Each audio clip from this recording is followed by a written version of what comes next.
जय जय रघुवीर समर्थ. जय जय रघुवीर समर्थ.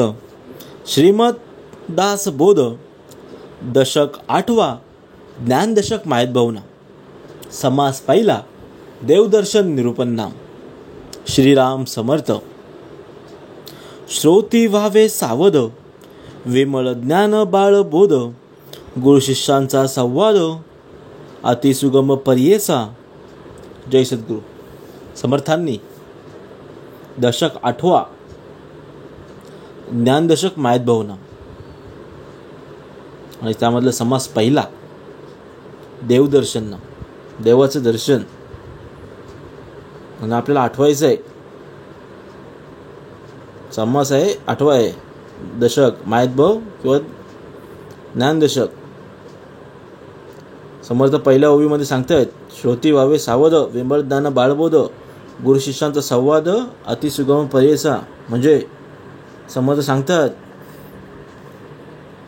की गुरु शिष्याचा संवाद जो आहे तो विमल ज्ञान आहे, अगदी सगळ्यांना उमजेल समजेल अशा भाषेत समर्थांनी सांगितलेलं आहे आणि ते आपल्याला आता श्रवण करायचं आहे.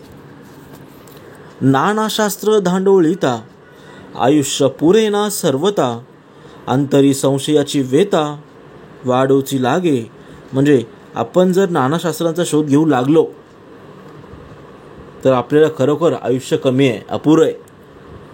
पण त्याने समाधान प्राप्त न होता अंतरात आपल्या संशयच वाढू लागतात. समर्थ सांगतात मग काय करावं. नाना तीर्थे थोर थोरे, सृष्टीमध्ये अपारे, सुगम दुर्गम दुष्करे, पुण्यदायक. म्हणजे नाना तीर्थे थोर थोरे, जे सृष्टीमध्ये नाना तीर्थ आहेत पण एकापेक्षा एक वरचढ आहे आणि असंख्य पुण्यदायक तीर्थ आहेत. काही सुगम आहेत तर काही दुर्गम आहेत आणि काही दुष्कर आहेत. ऐसी तीर्थे सर्वही करी, ऐसी कोण रे संसारी, फिरो जाता जन्मवरी, आयुष्य पुरेना. म्हणजे अशा या सर्व तीर्थांचे दर्शन घेऊन असं या जगात कुणीतरी एक असेल का जो एखादा जन्म फिरत राहिला, तो फिरताना आयुष्य त्याला कमी पडेल. समर्थ सांगतात, नाना तपे नाना दाणे, नाना योग नाना साधने, हे सर्व ही देवा कारणे, करी जेत आहे. काय लोक देवाच्या प्राप्ती करता नाना प्रकारचे तप करतात, नाना दान करतात, नाना उपासना करतात, नाना प्रकारचे योग, सर्व नाना प्रकारचे साधना करतात. का? कारण आपला देव प्राप्त व्हावा, देव समजावा. पावावया देवादी देवा, बहुविध श्रम करावा, तेने देव ठाई पाडावा, हे सर्व मत. सर्वांना काय वाटतं की देवादी देवाच्या प्राप्तीसाठी असे नाना प्रकारचे परिश्रम केले की आपल्याला देवाची प्राप्त होते. पावावया भगवंता ते, नाना पंथ नाना मते, तया देवाचे स्वरूप ते कैसे आहे. समर्थ काय बोलतात, भगवंताची प्राप्ती व्हावी म्हणून लोक नाना पंथ संप्रदाय वारकरी उपासना निर्माण झाले आणि नाना मते प्रस्थापित केली की देवाचे रूप तरी कसे आहे हे जाणून घेणे आपल्याला आवश्यक आहे. बहुत देव सृष्टीवरी, त्याची गणना कोण करी, एक देव कोणे परी, ठाई पडेना. म्हणजे सृष्टीमध्ये अनेक देव आहेत, त्यांची गणना कोण करू शकणार आहे सांगायचं. पण त्यातील एकाही देवाची प्राप्ती होत नाही. बहुविध उपासना, ज्याची जेथे पुरे कामना, तो तेची राहिला म्हणा, सदृढ करुणी. म्हणजे अनेक प्रकारच्या उपासना आहेत. समर्थ सांगतात, ज्याच्या मनातील कामना ज्या उपासनेनं पूर्ण होतात, इच्छा ज्या उपासनेने पूर्ण होतात, त्याच्या मनात त्या देवाविषयी दृढ श्रद्धाभाव उत्पन्न होतो. आपल्याला वाटतं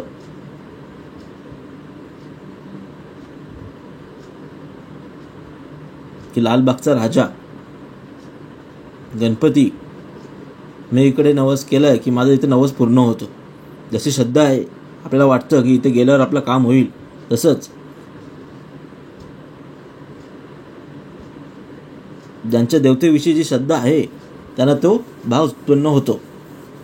बहुदेव बहुभक्त इच्छा झाले आसक्त, बहु ऋषी बहुमत वेगळाले. समर्थांचं अनेक देव आहेत, त्यांच्या कामनेने आसक्त झालेले अनेक भक्त आहेत. आणि तसेच अनेक ऋषी होऊन गेलेत आणि त्यांच्या अनेक वेगवेगळ्या प्रकारची त्यांची वेगवेगळी मतं सुद्धा आहेत. बहु निवडिता निवडेना, एक निश्चय घडेना, शास्त्र भांडिती पडेना, निश्चय ठाई. म्हणजे अनेक मतांतरे नंतर त्यातील कुठले ग्राह्य आहे आणि कुठला निश्चय करता येत नाही, हे शास्त्रासुद्धा मतभेद असल्याचे निश्चय करता येत नाही, अशी स्थिती झालेली आहे. बहुत शास्त्री बहुत भेद, मतांच विरोध, ऐसा करिता विवाद बहुत गेले. काय होतं, अनेक शास्त्र आहेत आणि त्याच्यामध्ये अनेक भेद आहेत आणि प्रत्येकात मत आहेत, भेद आहेत, विरोध आहे.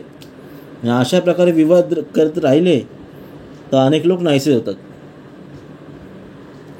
शास्त्रामध्ये कोणी एक, पाहे देवाचा विवेक, परी त्या देवाचे कौतुक ठाई न पडे. समोर सांगतात शास्त्रामध्ये कोणी एक, हजारो मनुष्यामध्ये एखादा खरा देव कुठला या संबंध विचार करू लागला,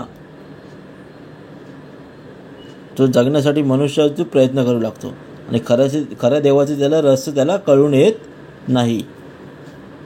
देव एकच आहे.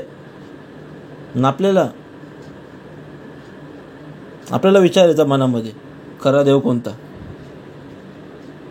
आणि त्यामुळे आपल्याला देव ओळखता येत नाही. ठाई न पडे कैचे म्हणता, ते लागली अहंता, देव राहिला परता, अहंता गुणे. म्हणजे ठाई न पडता म्हणजे कैसा, म्हणजे म्हणतात तो जो अहंकारामुळे म्हणू लागतो आणि त्याला अहंकारामुळे देव बाजूलाच राहतो. आता असो हे बोलणे, नाना योग ज्या कारणे, तो देव कोण्या गुणे ठाई पडे. असो आता हे बोलणे राहू दे. ज्यांच्या प्राप्तीसाठी नाना योगांचा अभ्यास केलाय तो देव कुठल्या उपायाने प्राप्त होतो हे प्रथम आपण पाहिले पाहिजे, त्याचे श्रवण केले पाहिजे. देव कोणासी म्हणावे, कैसे तापसी जाणावे, कैसे तयासी जाणावे, त्याची बोलणे स्वभावे, बोली जेल. म्हणून समोर सांगतात देव कुणाला म्हणावे आणि त्याला कसे ओळखावे, त्याला कसे जाणावे, तेच आता आपल्याला सहजरीते सांगितलेले आहे. जेने केले चराचर, केले सृष्ट्यादी व्यापार, सर्व करता निरंतर, नाम ज्याचे. म्हणजे समज सांगतात ज्याने ही सृष्टी निर्माण केली, ज्याच्या सत्तेने हे सर्व कार्य चालते, ज्याचे सर्व करता नाम निरंतर घेते जाए, तो खरा देव. तेने केल्या मेघमाळा, चंद्रबिंबी अमृत कळा, तेज दिजले रवी मंडळा, जया देवे. ज्याने मेघमाळा निर्माण केल्यात, ज्याने चंद्रबिंब निर्माण केलेत, ज्याने अमृतमय शीतल चांदणे आणि सर्व करता सूर्यमंडलास तेज निर्माण केले, तो खरा देव. ज्याची मर्यादा सागरा, जेने स्थापिले फणीवरा, ज्याचे गुण तारा अंतरिक्ष. म्हणजे ज्याच्या सत्तेने समुद्र सागर मर्यादा राखतो आणि ज्याच्या शेषाची स्थापना केली, ज्याच्या सत्तेने अंतरिक्षात तारका निर्माण होतात, तो म्हणजे खरा देव. चारी खाणी चारी वाणी, 84 लक्ष जीव योनी जेने निर्मिले लोक तिन्ही त्या नाव देव. समर्थ सांगतात या चारी वाणी चारी खाणी आणि 84 जीव योनी म्हणजे तिन्ही लोक ज्याने निर्मिले, जो निर्माण काय तो खरा देव आहे. ब्रह्मा विष्णू आणि हर हे जयाचे अवतार, तोची देव हा निर्धार निश्चयेसी. ब्रह्मा विष्णू आणि शंकर, नर म्हणजे हर म्हणजे शंकर, हे 3 देव ज्यांचे अवतार आहेत तोच खरा देव आणि हा निर्धार करावा. देववाराचा उठोनी देव करू नेने सर्व जीव, तयांची ब्रह्म कटाव निर्मिला न वचे. म्हणजे देववारातील देवाची मूर्ती जशी जीवांची उत्पत्ती तसे ब्रह्मांडाची रचना करू शकत नाही.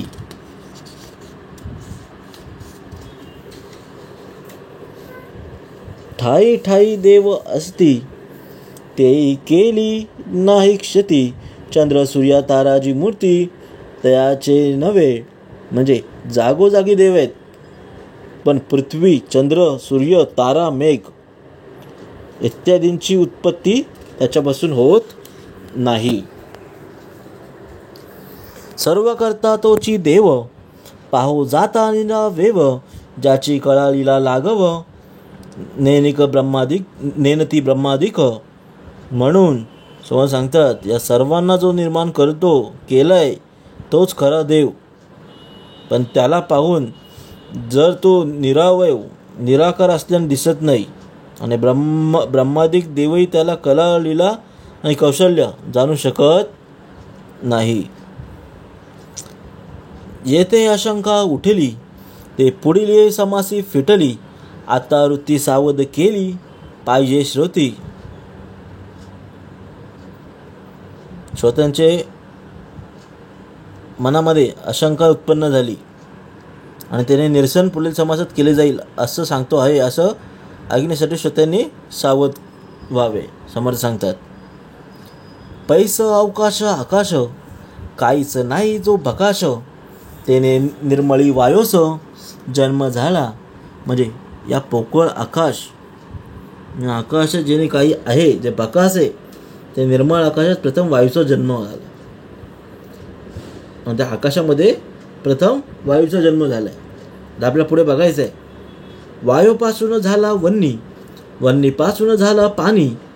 ऐसी जयाची करणी अघटती झाली. म्हणजे प्रथम आकाशात झालं वायू, वायूपासून वन्नी, वन्नी म्हणजे अग्नी, वायूपासून अग्नीची उत्पत्ती झाली.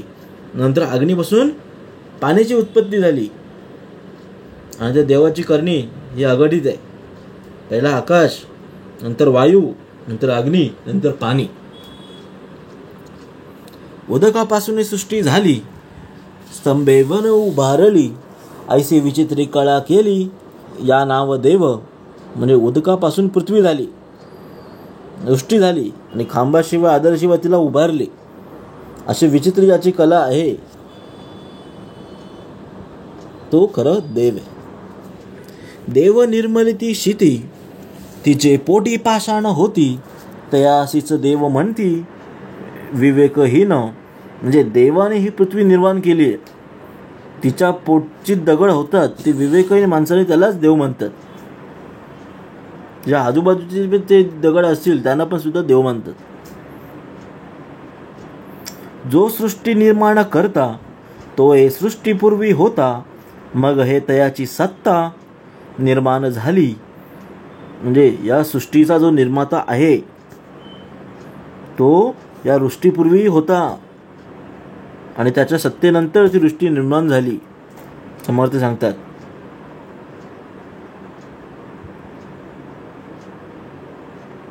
कुळाल पात्रापूर्वी आहे, पात्रे काही कुळाल नव्हे. तैसा देव पूर्वीचा आहे, पाषाण नव्हे सर्वता. जशी मातीची भांडी निर्माण होण्यापूर्वी कुंभार असतोच, तशी मातीची भांडी म्हणजे काही कुंभार नव्हे. तसा देव हा पूर्वीपासूनच आहे, पाषाण नंतर आले म्हणून तो सर्व पाषाण नव्हे. मृत्तिकेचे सैन्य केले, करते वेगळे राहिले, कार्याकारण एक केले तरी होणार नाही. म्हणजे मातीचे जे सैन्य केले, ज्यांनी केले करते ते सैन्यापेक्षा वेगळेच राहिले. आणि कार्य म्हणजे मातीचे सैन्य, म्हणजे कारण म्हणजे मातीपासून सैन्य बनवले कारागीर, त्यांना एक एक करून म्हटले तरी ते होऊ शकत नाही. तथापि होईल पंचभूतिक, निर्गुण नव्हे काही एक, कार्याकारणाचा विवेक भूतांपरता नाही. म्हणजे तेथे येथे कार्य म्हणजे मातीचे सैन्य आणि कारण हे दोन्ही पंचभूतिक असल्याने तत्वत एकच आहेत असं म्हणता येईल आपल्याला. पण या कार्याकारण संबंधातून या पंचमहाभूतांना सोडून नसतो म्हणून निर्गुण तू लागू पडत नाही. अवघी सृष्टी जो करता, तो ते सृष्टी होऊन परता, ते संशयाची वार्ता काढूची नये. म्हणून अवघ्या सृष्टीचा करता हा सृष्टीपासून वेगळा आहे हे निश्चित आहे. म्हणजे ते संशयाची नावसुद्धा काढू नये आणि संशय घेऊसुद्धा नये. खामसूत्रीची बाहुली जेने पुरुषी नाचवली, त्याची बोली बाहुली हे बोली घडे केवी. म्हणजे या खामसूत्रांच्या बाहुल्यांना जो पुरुष नाचवतो तो तीच बाहुली आहे असं आपल्याला म्हणता येईल. छाया मंडपाची सेना, सृष्टी सारखीच रचना, सूत्रे चाळी परितो नाना, व्यक्ती नव्हे. म्हणजे अंधाऱ्या ठिकाणी पडद्यावर नाना चित्रांचं क्लिप पाडून छाया पाडून यांची हालचाल दाखवली जाते.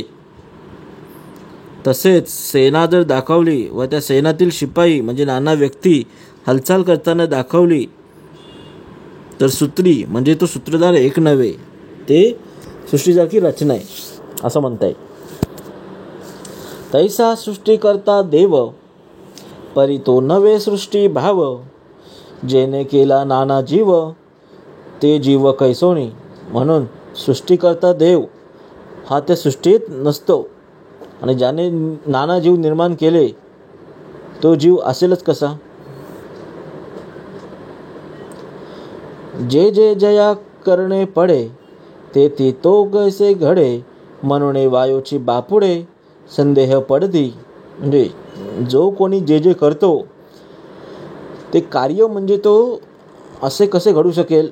म्हणजे कर्ता हा कार्यावरून भिन्नच आहे आणि लोक बापडे नसतात आणि उगीच संशयात पडतात. सृष्टी ऐसीची स्वभावे, गोपुर निर्मिले बरवे, परी तो गोपुर करता नव्हे निश्चयाची. म्हणजे एका कारागिराने नाना प्रसंग दाखवणारे, देवालयाच्या द्वारावर उंच गोपूर निर्माण करणारे आणि त्यातील देखावे व्यक्ती हुबेहूब बाह्यसृष्टीत दिसणारे तसंच केल्या त्यातील गोपूर आणि त्यांचे करता नक्की एकच नव्हे. तैसे जग निर्मिले जेते, ते वेगळा पूर्णपणे, एक म्हणती मूर्खपणे जगतोची जगदीश. ज्याप्रमाणे हे जग ज्याने निर्माण केले तो त्या जगाला पूर्णपणे वेगळाच आहे. पण काही लोक मूर्खपणाने तोच जगदीश आहे असं म्हणतात. एव जगदीश तो वेगळा, जन निर्माण त्याची कळा, तो सर्वामध्ये परिनिराळा, असो न सर्वी. थोडक्यात काय म्हणजे जगातील जगदीश पूर्णपणे वेगळा आहे आणि त्याने या जगाची निर्मिती मोठ्या कौशल्याने केली आहे, कलेने केली आहे आणि तो सदा सर्वदा सर्वांमध्ये असून तो निराळा आहे. मनोनी भूतांचा कर्दमू, यासी अलिप्त आत्मा रामू, अविद्या गुणे माया भ्रमू, सत्याची वाटे. म्हणून या पंचमहाभूतांच्या समुदायातून मिश्रणाहून आत्मारामी सर्वत्र अलिप्त आहे. अंतरीचा आत्माराम हा अलिप्त आहे आणि अविद्याच्या योगे मायाने निर्माण केलेले श्रम हा सत्यच वाटते. मायोपाधी जगडंबर, आहे सर्व ही साचार, ऐसा हा विपरीत विचार, कोठेही नाही. म्हणजे मायेने निर्माण केलेला जगाचा पसारा हा सर्व सत्य आहे. पण असा विपरीत विचार अध्यात्मग्रंथात कुठे आढळून येत नाही. म्हणून जग मिथ्या साच आत्मा, सर्वांपर जो परमात्मा, अंतर्बाह्य अंतरात्मा व्यापून असे. म्हणून जग मिथ्या असून आत्मा सत्य आहे आणि परमात्मा सर्वांच्याही पलीकडचा आहे. त्यांना अंतर्बाह्य सर्वांनी व्यापलेलं आहे आणि तोच अंतरीचा अंतरात्मा आहे. तयांच म्हणावे देव, ये रहे अवघेची वाव, ऐसे हाय अंतर्भाव वेदांतीचा. म्हणजे त्यालाच देव म्हणावे आणि इतर जे दृश्य आहे ते मिथ्य आहे, असा वेदांतरीचा आपला अंतरीचा भाव आहे. पदार्थ वस्तू नासिवंत, हे तो अनुभवासी येतो, ज्या कारणे भगवंत पदार्थ वेगळा. म्हणजे दृष्टसृष्टी आणि तिच्यावरील पदार्थ हे सर्व नाशिवंत आहेत आणि याचा अनुभव सर्वांना येतो. म्हणून अविनाशी भगवंत हा पदार्थातून वेगळा आहे. हा अविनाशी आहे, त्याचा नाश कधीच नाही आहे आणि तो सर्वातून वेगळा आहे. देव विमळ आणि अचळ, शास्त्री बोलिली सकळ, त्यांस निश्चळ अंश चंचळ, म्हणून सर्वथा. म्हणून समर्थाने लिहून ठेवले, सर्व शास्त्र पण सांगतात की देव निर्मल आहे, निश्चळ आहे. म्हणून त्या निश्चळ परमात्म्याला चुकूनही कधी चंचल म्हणू नये. देव आला देव गेला, देव उपजला देव मेला, ऐसा बोलिता दुरिताला काय उणे. समज सांगतात, काय बोलतात, देव आला देव गेला, देव समजला देव उपजला देव मेला, असं कधीच म्हणू नये. आणि असं म्हणणाऱ्याने काय होतं, त्याला पाप लागतं, त्याच्या पदरात पाप पडते. जन्म मरणाची वार्ता देवांचं लागे तर सर्वथा, देव अमर ज्याची सत्ता, त्यासी मृत्यू कैसेनी. अंतरात्म्याला आत्मारामाला कधीच जन्ममरण नाही आहे, नाशिवंत आहे. ज्याच्या सत्तेने इंद्रदेव अमर झाले आहेत त्याला मृत्यू येईलच कसा. उपजणे आणि मरणे, येणे जाणे दुःख भोगणे, हे त्या देवांचे करणे, तो कारण वेगळा. जन्म घेणे, मरणे, येणे जाणे, दुःख भोगणे, हे सर्व देवांच्या सत्तेने चालते. जे होतं ते चांगल्यासाठी होतं, ते सर्वांचं कारण आहे. म्हणून हे सर्व कार्याहून हा वेगळाच कार्य आहे. अंतःकरण पंचप्राण, बहुतत्वी पिंड ज्ञान, या सर्वांचा हा एक चळण, म्हणून देव नव्हती. म्हणजे अंतःकरण पंचप्राण अनेक तत्वांचंही पिंडज्ञान हे सर्वात बदल होत असतो, त्यांचा नाशही होतो. म्हणून देव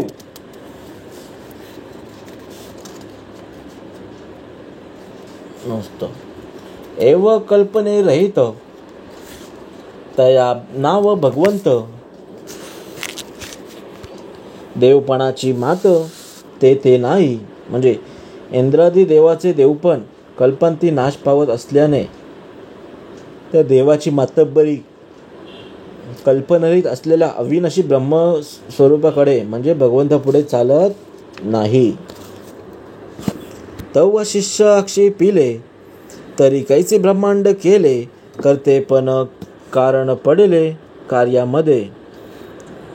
हे सर्व ऐकून शिष्याने आक्षेप घेतला आणि सांगतोय, कार्य करताना करता हा कार्यमय झालेला असतो आणि ते निर्गुण ब्रह्माने ब्रह्मांड केले असं म्हटलं तर निर्गुण ब्रह्म सगुण झाले असं म्हणावे लागेल. आणि ब्रह्मांड कोणी आणि कसं केले ते सांगावे असं स्वतः वक्त्याला म्हणतो.